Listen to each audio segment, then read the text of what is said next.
سے کہا کہ تم لا کر سونا چاندی جمع کرو، تو سونے چاندی کو جمع کرنے کے بعد اس نے ایک گائے کے بچے کی شکل دی۔ تو گائے کے بچے کی شکل دینے کے بعد پھر اس نے کیا کیا؟ پھر اس نے یہ کیا کہ اس مٹی کو اٹھا کر اس بچڑے میں، اس سونے کی شکل کا جو گائے کا بچہ تھا اس میں ڈال دیا، تو اس سونے کی شکل کا وہ گائے کا بچہ کے اندر حرکت شروع ہو گئی، کچھ چلنے لگا، گھومنے لگا۔ تو سامری نے کہا کہ دیکھو یہی تمہارا خدا ہے، یہی تمہارا خدا ہے۔ موسیٰ علیہ السلام غلطی کر کے وہاں چلے گئے ہیں، ان کو تو یہاں دیکھنا چاہیے تھا کہ دیکھو یہی خدا ہے۔ اللہ رب العزت وہ واقعہ یاد دلاتے ہیں۔ اب جو جاہل قسم کے بنی اسرائیل کے لوگ تھے، جن کا ایمان کچا تھا، جن کا عقیدہ کچا تھا، ایسے لوگوں نے کیا کیا؟ اس کے بہکاوے میں آ گئے، اور اس کے بہکاوے میں آ کر ان لوگوں نے بھی اس بچڑے کی عبادت کرنا شروع کر دیا، اس کی پوجا کرنا شروع کر دیا۔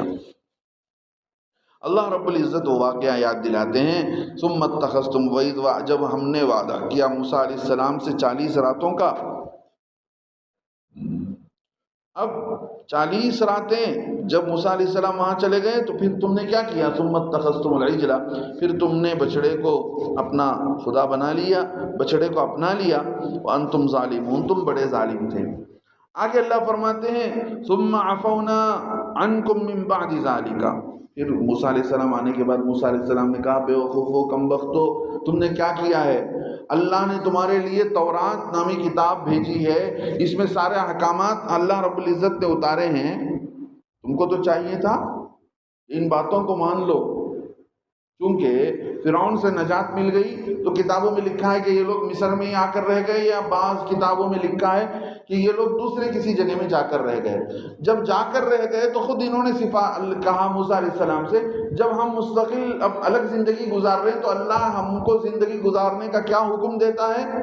اللہ سے پوچھ کر آؤ۔ اللہ نے کہا کہ ہم کتاب اتارتے ہیں، اس کتاب کے اندر ساری باتیں ہوں گی کہ کیا کرنا چاہیے کیا نہیں کرنا چاہیے۔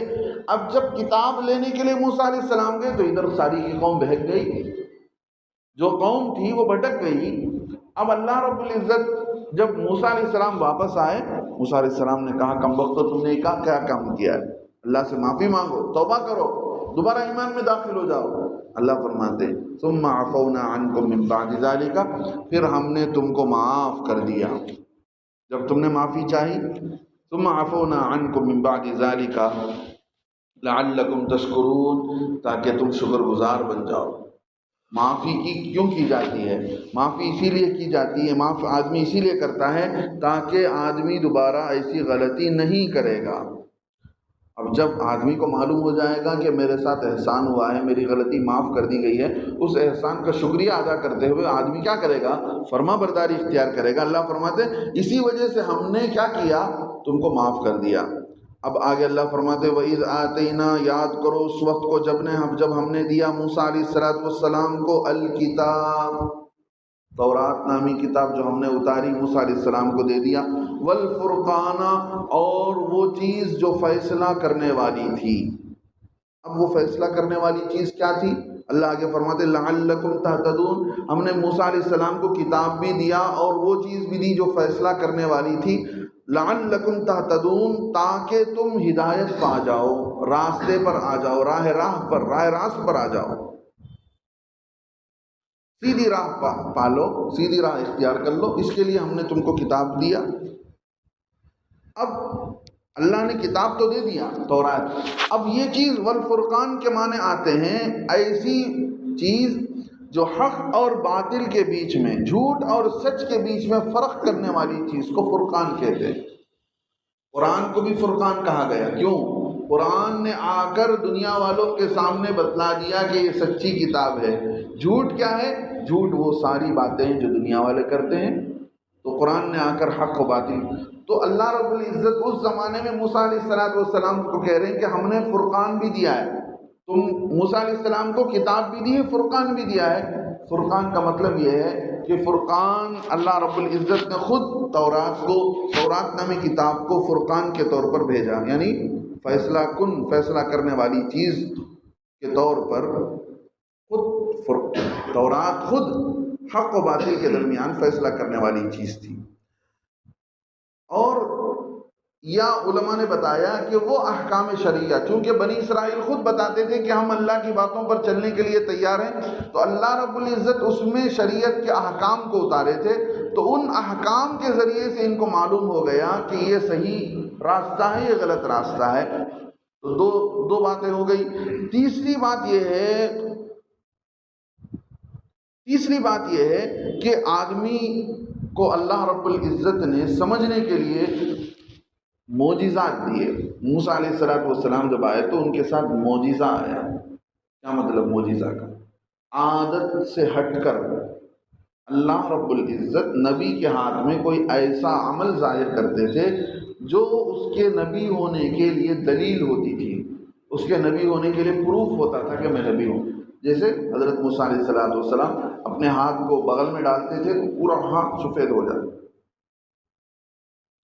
تو وہ معجزہ فرقان تھا کہ وہ معجزہ بتلاتا تھا کہ یہ نبی ہیں، دوسرے جتنے لوگ غلط دعوے کرنے والے ہیں یہ سارے جھوٹے ہیں، وہ سارے جھوٹے طریقے ہیں، اور اصل تو ہمارے نبی موسیٰ علیہ السلام ہیں۔ تو اللہ رب العزت نے اسی کو یاد دلایا، وَإِذْ آتَيْنَا، یاد کرو اس وقت کو جب ہم نے دیا موسیٰ علیہ السلام کو کتاب دیا، والفرقان، اور فیصلہ کرنے والی چیز بھی ہم نے اتاری، لعلکم تہتدون، تاکہ تم سیدھی راہ پالو۔ اب اللہ آگے کہتے ہیں وَإِذْ قَالَ مُوسَىٰ لِقَوْمِهِ يَا قَوْمِ، یاد کرو اس وقت کو جب موسیٰ علیہ السلام نے کہا اپنی قوم سے، یا قومی، اے میری قوم، انکم ظلمتم انفسکم، تم نے اپنی جانوں پر ظلم کر رکھا ہے۔ کیوں؟ باتخاذکم العجل، بچڑے کو اختیار کر کے، بچڑے کو خدا کے طور پر بنا لیا، بچڑے کو خدا بنا کر، بچڑے کو اختیار کر کے۔ اب حضرت موسیٰ علیہ السلام نے کہا فتوبوا الی باریکم، تمہارے پیدا کرنے والے کے بارگاہ میں توبہ کرو، فَاقْتُلُوا أَنفُسَكُمْ، اور اپنے آپ کو مار ڈالو، اپنے آپ کو مار ڈالو۔ فَاقْتُلُوا أَنفُسَكُمْ ذَلِكُمْ خَيْرٌ لَكُمْ عِنْدَ بَارِئِكُمْ، یہی بات بہتر ہوگی تمہارے پیدا کرنے والے کے پاس۔ فَتَابَ عَلَيْكُمْ، اللہ رب العزت پھر ان پر متوجہ ہوا، یعنی ان کے توبہ کو قبول کر لیا۔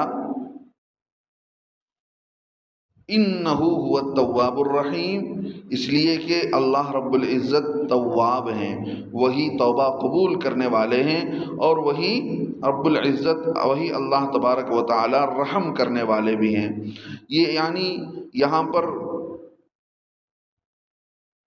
اللہ رب العزت کی اس نعمت کو یاد دلا کر دیکھیے، کچھ سزا ایسی ہے، کچھ گناہ ایسے ہیں شریعت کے اندر، آدمی توبہ کرنے کے بعد بھی معاف نہیں ہوتے۔ مثال کے طور پر کسی آدمی نے کسی کو قتل کر دیا، ناحق قتل کر دیا، تو بدلے میں اسے قتل کیا جائے گا۔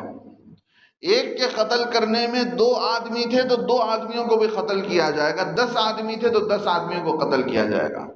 ایک نے کسی کی 1 انگلی توڑی ہے تو اس کی بھی 1 انگلی توڑی جائے گی، کسی نے کسی کا کان کاٹا ہے تو بدلے میں اس کا کان۔ قصاص ایسا ہے کہ کسی نے کسی کا ناحق قتل کر دیا تو بدلے میں اسے بھی قتل کیا جائے گا۔ توبہ کر لیا تو اس کا توبہ صرف توبے سے کام چلنے والا نہیں ہے۔ ایسے ہی کوئی آدمی زنا کرتا ہے تو ایسے ہی زنا کی سزا بھی یہ ہے، اگر زنا کرنے والا شادی شدہ ہے تو اس زانی کے لیے سزا یہ ہے کہ اس کو رجم کیا جائے، پتھر سے مارا جائے حتیٰ کہ اس کی جان نکل جائے۔ تو یہ سزا ہے توبہ، صرف توبہ ہی نہیں چلے گا، تو یہ شریعت امت محمدیہ صلی اللہ علیہ وسلم میں ہے۔ تو ایسے ہی موسیٰ علیہ السلام کی شریعت میں بھی کچھ سزائیں ایسی تھی کہ توبہ کرنے کے ساتھ ساتھ اپنے آپ کو ہلاک کر دینے کا حکم دیا گیا، فَاقْتُلُوا أَنفُسَكُمْ، کہ تم اپنی جانوں کو ہلاک کر دو، کہ مجرم کو قتل کر دیا جائے۔ تو یہی وہ سزا تھی۔ تو اللہ رب العزت نے آگے فرمایا، حضرت موسیٰ علیہ السلام فرماتے یہی تمہارے پیدا کرنے والے کے نزدیک تمہارے لیے بہتر سبب ہے۔ فتاب علیکم، پھر متوجہ ہوا تم پر، یعنی پھر اللہ نے تمہاری توبہ کو قبول کر لیا، بے شک وہی ہے معاف کرنے والا اور رحم کرنے والا۔ میرے دوستو بزرگوں، ہمیں بھی اللہ سے توبہ کرتے رہنا چاہیے. ہم سے بھی دن بھر صبح و شام گناہ ہوتے رہتے ہیں. اللہ کے نبی صلی اللہ علیہ وسلم نے فرمایا کلکم خطاؤون وخیر الخطائین التوابون. تم سارے کے سارے گنہگار ہو اور تم سب میں بہتر گنہگار کون ہے؟ جو توبہ کرنے والا ہے. اللہ کے نبی صلی اللہ علیہ وسلم کا کوئی دن ایسا نہیں گزرتا تھا. ایک روایت میں آتا ہے کہ اللہ کے نبی 70 مرتبہ استغفار کرتے تھے، اور ایک روایت میں آتا ہے اللہ کے نبی علیہ السلام 100 مرتبہ اللہ سے گناہوں کی معافی چاہتے تھے. اس کے لیے آسان عمل استغفار ہے. ہمیں بھی اللہ سے توبہ استغفار کرتے رہنا چاہیے. کیا معلوم کون سے وقت میں اللہ رب العزت ہمارے توبے کو قبول کر لے اور ہمارا بیڑا پار ہو جائے. اللہ تعالی عمل کی توفیق نصیب فرمائے.